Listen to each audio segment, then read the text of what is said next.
Ya, bismillah, assalamualaikum warahmatullahi wabarakatuh. Kembali lagi channel ini di Bimbingan Belajar Ar-Rayhan. Nah, di video kali ini adalah part ke-41 dari latihan soal persiapan OSN 2024 tingkat SD atau MI bidang matematika. Jadi pada video kali ini kita akan bahas lagi 3 buah latihan soal terkait tentang soal uji coba OSN ke SD 2024 yang kalian ikuti beberapa saat yang lalu. Tetapi sebelum itu, kalau misalkan adik-adik ataupun rekan-rekan guru ataupun orang tua siswa yang menonton video ini tetapi belum subscribe channel ini, subscribe dulu sekarang agar kalian tidak ketinggalan video terbaru dari latihan soal persiapan OSN 2024 dari channel ini.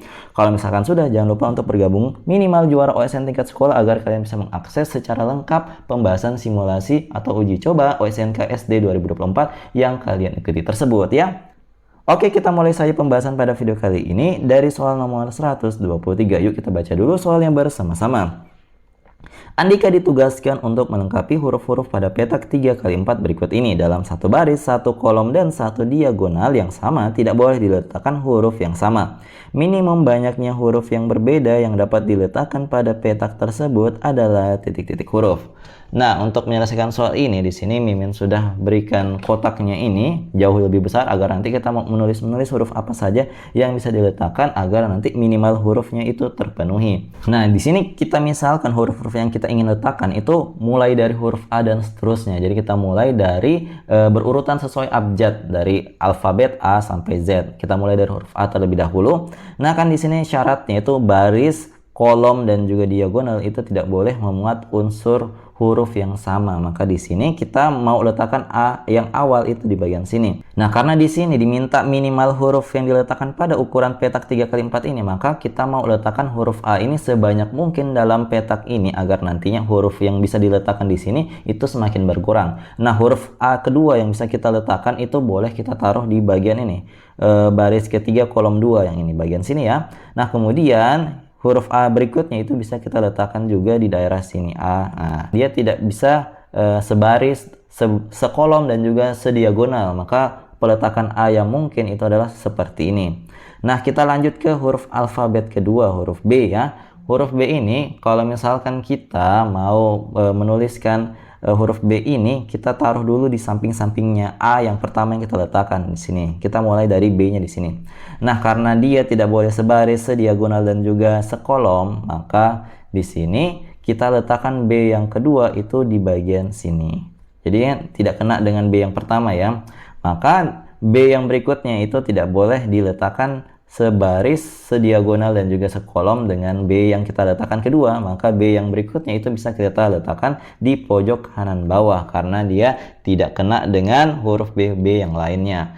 Nah, di sini kita lanjut ya. Huruf berikutnya yang bisa kita taruh itu adalah huruf C. Maka huruf C ini kita letakkan di sampingnya B yang sini. Anggaplah dia mulainya di situ.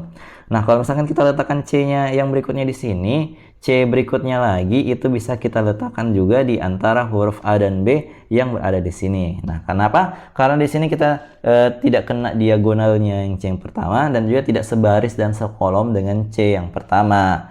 Kemudian kalau misalkan kita mau letakkan C berikutnya itu sudah nggak bisa karena semuanya itu bisa berpeluang bahwa kena sediagonal dan sebaris dan juga sekolom dengan C yang dua tadi ini. Maka kita lanjut ke huruf berikutnya yaitu huruf D. Maka huruf D ini kalau misalkan kita letakkan di daerah sini, maka kemungkinan D yang berikutnya itu adalah di bagian bawah sini karena dia tidak bakal sebaris, sekolom, dan juga sediagonal dengan D yang kita letakkan pertama. Nah, kemudian huruf selanjutnya itu akan E ya. Maka E kita letakkan di sini. Kalau misalkan kita letakkan di sini E, ternyata bisa juga kita letakkan di pojok kanan atas karena dia tidak akan kena diagonal, sebaris, dan sekolom dengan E yang sebelumnya. Nah, ternyata sekarang sudah full. Berarti minimal huruf yang bisa kita letakkan itu ternyata ada huruf A, huruf B, C, D, dan juga huruf E. Untuk banyaknya ternyata ada sebanyak 5 huruf. Berarti jawaban yang paling tepat dari soal ini adalah opsi yang B, yaitu 5 huruf minimal yang bisa diletakkan dalam petak 3x4 yang ada di soal seperti ini ya. Oke, kita lanjut ke soal berikutnya. Oke, kita baca dulu soalnya bersama-sama. Diketahui Ki merupakan bilangan asli. Banyaknya Ki yang memenuhi pertidaksamaan 21/135 kurang dari Ki per 8 kurang dari 27/24 adalah titik-titik. Nah, untuk menyelesaikan soal ini agar pertidaksamaan ini lebih mudah dipahami, bagaimana kalau misalkan penyebut-penyebut yang lain selain yang ada di bagian bawahnya ki itu dibuat ke dalam bentuk 8 juga, agar nantinya kita dengan mudah bisa memperkirakan berapa banyak bilangan asli ki yang memenuhi. Nah, untuk yang 24 ini kan gampang, kita bagi saja dengan 3 atas dengan bawahnya, maka kita bisa memperoleh di sini 9/8 ya. Maka di bagian bawahnya sudah dapat angka 8. Nah, PR kita selanjutnya tinggal yang 21/135 ini. Ternyata di sini 21/135-nya ini kita mulai dengan membaginya dengan angka 3 dulu ya, agar nanti bentuknya menjadi sederhana. Nah, ini kalau misalkan dibagi 3, ternyata kita peroleh 7/45 ya. Kalau 135 bagi 3 adalah 45. Nah, selanjutnya kan ini belum ada unsur per 8/8-nya, sedangkan yang tadi ki per 8 sudah ada penyebut 8, sedangkan juga 9/8 penyebutnya juga sudah 8. Bagaimana kalau misalkan bagian penyebut dan pembilang dari 7/45 ini kita kalikan dengan 8/45. Kenapa kita mau kalikan dengan 8/45? Karena nanti di sini 45 dan 45 yang bagian bawahnya itu akan saling menghabisi, maka 8 itu akan mengisi tempat penyebutnya. Gitu ya, paham ya? Maka di sini di bagian atas juga kita kalikan dengan 8/45, sehingga di bagian bawah itu nanti tersisa tinggal angka 8 karena 45 dibagi dengan 45 itu habis. Kemudian 7 dikalikan 8, yang ini 7 kita kalikan dengan 8, itu hasilnya kan 56, berarti di atas itu ada 56/45. Paham ya? Nah, ternyata 56/45 ini kalau misalkan kita ubah ke dalam pecahan campuran, ketika 56 dibagi 45 itu hasilnya 1, kemudian sisanya itu adalah 11. Maka 11 di bagian pembilang, kemudian penyebutnya itu 45. Jangan lupa ada per 8 di bagian bawah. Nah, ini kemudian kalau misalkan sudah dapat bentuknya begini, kita letakkan ki per 8 di sampingnya. Ki per 8 kemudian di sampingnya adalah 9/8. Nah, yang ini ki ya, ini ki, yang satunya itu adalah 9. Nah, di sini kan kita bisa menemukan di sini 1/11/45. Ini tentunya adalah 1, sekian-sekian ya, 1, sekian-sekian. Ini kurang dari ki, itu kurang dari 9 kalau seandainya semua angka 8 di bagian bawahnya itu diabaikan atau dieliminasi.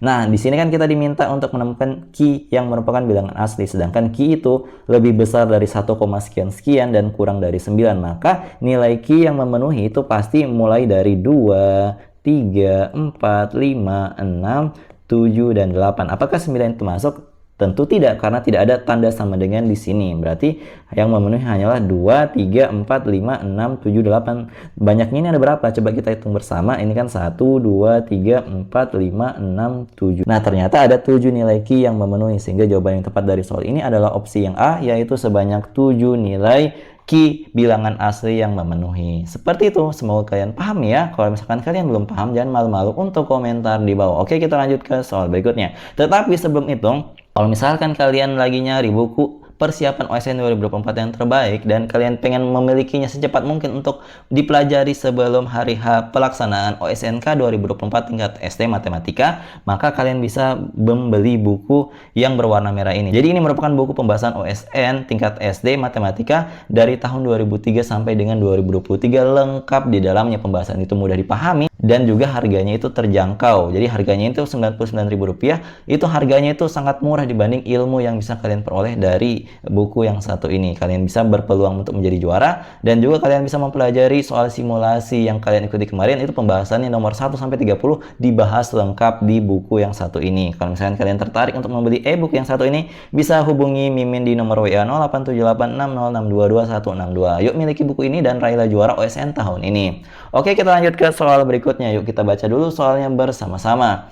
Sebuah sanggar tari memiliki 40 anggota yang dibagi menjadi 2 kelas. Seluruh anggota akan tampil pada suatu acara dan membutuhkan kostum. Harga sewa kostum untuk kelas A adalah Rp60.000 per orang, dan untuk kelas B adalah Rp70.000 per orang. Jika total biaya sewa seluruh kostum adalah Rp2.580.000, maka total biaya sewa kostum untuk seluruh anggota kelas A adalah titik-titik. Nah, untuk menyelesaikan soal ini, kita misalkan dulu masing-masing anggota dari kelas A dan juga kelas B. Bagaimana kalau misalkan anggota kelas A itu kita misalkan sebagai A kecil, sedangkan anggota dari kelas B itu adalah huruf B kecil. Nah, kemudian dari soal tadi diketahui bahwa total dari anggotanya itu adalah 40 anggota yang dibagi menjadi 2 kelas. Berarti banyaknya siswa yang di kelas A, anggota kelas A sanggar tarinya itu ditambah dengan sanggar tari di kelas B itu totalnya adalah 40. Ini kita simpan sebagai persamaan 1. Nah, selanjutnya harga sewa kostum ini kan dikatakan 60.000 per orang untuk kelas A, berarti kita tuliskan 60.000 dikalikan dengan A kecil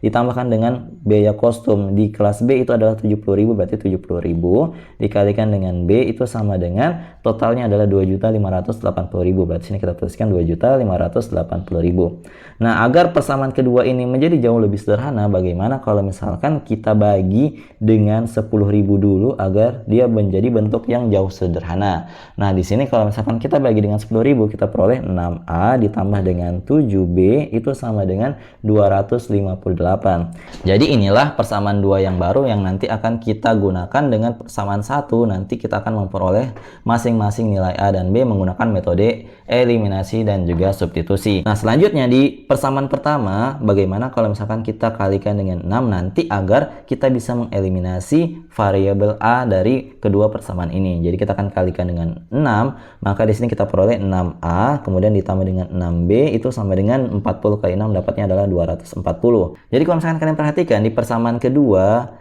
itu adalah 6A, sedangkan di persamaan 1 juga 6A. Nah, kalau modelnya seperti ini, kalau misalkan kita kurangkan, kita akan bisa mengeliminasi variabel A-nya. Nanti kita akan bisa memperoleh nilai dari variabel B. Nah, ini kalau misalkan kita kurangkan, kita peroleh di sini B sama dengan 18. Oh, ternyata kita sudah bisa langsung mendapatkan nilai B atau banyaknya anggota di kelas B itu ternyata adalah sebanyak 18 orang. Nah, kemudian ini kalau misalkan kita substitusi nilai dari B sama dengan 18 itu ke persamaan 1. Nah, kalau misalkan kita substitusi ke persamaan 1, kita tulis dulu persamaan satunya, A ditambah dengan B itu sama dengan 40. Berarti A ditambah dengan 18 itu sama dengan 40. Nilai A bisa kita peroleh dengan cara 18-nya ini kita pindahkan ke ruas kanan menjadi pengurang. Berarti 40 kurang 18. Berarti kita peroleh nilai A sama dengan 22. Nah, kalau misalkan kita sudah mendapatkan nilai A dan juga nilai B, yang ditanya itu apa sih sebenarnya? Yang ditanyakan adalah biaya kostum dari seluruh anggota kelas A. Berarti kita tinggal kalikan saja 22, kita kalikan dengan harga kostum dari kelas A yaitu sebanyak 60.000. Nah, di sini berarti tinggal kita kalikan saja 22 dengan 6 terlebih dahulu, nanti kita tambahkan nolnya di bagian belakang. Berarti sini 2 kali 6 itu adalah 2, ingat 1. Kemudian 6 kali 2 itu 12 tambah 1 adalah 13. Berarti di sini hasilnya adalah 132 kita tuliskan dulu, kemudian kita masukkan 0 yang tersisa, yaitu sini 0, sini 0, 0, 0. Maka biayanya itu ternyata adalah sebesar Rp1.320.000. Sehingga jawaban yang tepat dari soal ini adalah opsi yang C. Seperti itu, semoga kalian paham penjelasan dari soal nomor 125 kali ini. Jadi terkait tentang persamaan linear dua variabel ya. Kalau misalkan kalian belum paham, silakan kalian pelajari, minta guru kalian untuk membimbing mengajarkannya agar kalian bisa memahami penjelasan soal ini menjadi jauh lebih mudah ya. Jadi itu dia tadi 3 buah latihan soal yang kita bahas pada video kali ini. Kalau misalkan kalian butuh latihan soal, di sini Mimin sudah sediakan sebuah latihan soal yang terkait tentang nomor 124 tadi. Silahkan kalian kerjakan. Kalau misalkan kalian sudah menemukan jawabannya, silahkan komen di kolom komentar. Jawaban paling tepat dan paling cepat akan kami sematkan di kolom komentar. Oke? Jadi kalau misalkan kalian suka dengan video seperti ini, jangan lupa like, share, and subscribe channel ini. Dan jangan lupa nyalakan bel notifikasi untuk mendapatkan pemberitahuan lebih awal. Sampai jumpa di video selanjutnya. Wassalamualaikum warahmatullahi wabarakatuh. Bye-bye.